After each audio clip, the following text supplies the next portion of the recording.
Now, talking about the installation process in the Linux system, the Linux system is bit different with the comparison to the Windows system.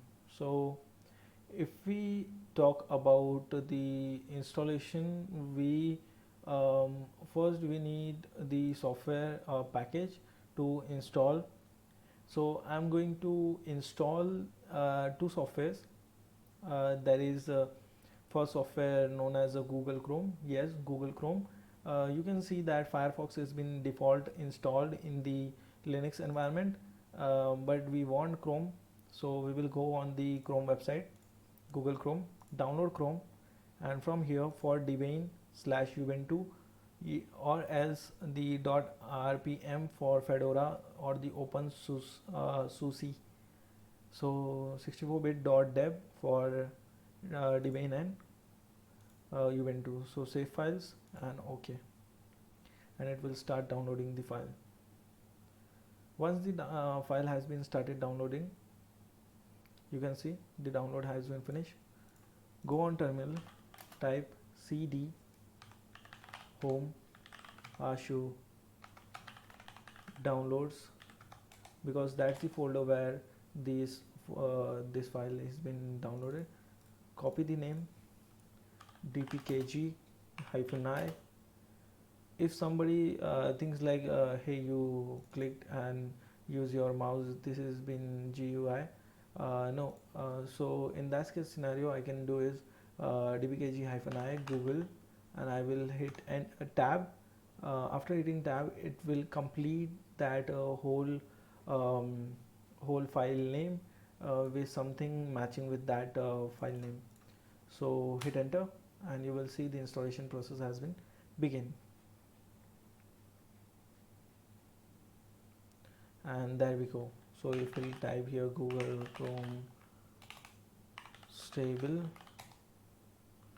and it's running, okay, I have to type no sandbox, so it will run without the sandbox. With the sandbox it won't run.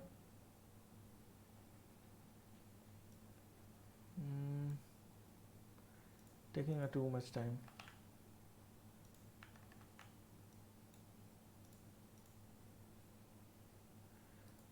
I think it is on, but it is taking a lot of time.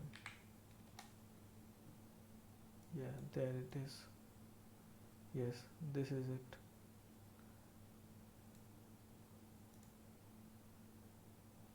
It is taking time for sure.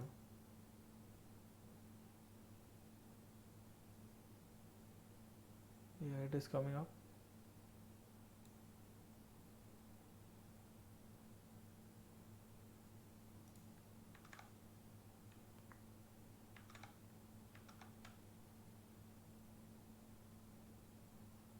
Browser status ended.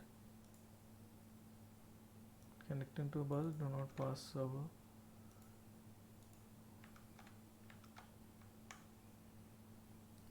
It is crashing. I think it is just because I am a root user. Google Chrome stable, no sandbox, and yes, the Google don't work with the root, and we are there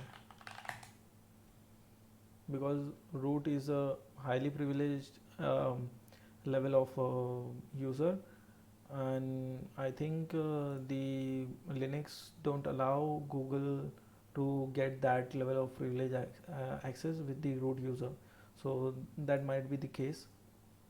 And here you can see you can access the website, you can access the YouTube, and so on and so forth. You can close this. After that, the next package which we are gonna use or install is with the apt install nmap, and it will say that error, so we have to go as root and apt install nmap, name of the package, and hit enter. as you will be root, then only you will be able to make changes in the system. Clear? And it is installed. After typing nmap, I get all the details like you have how you have to use it.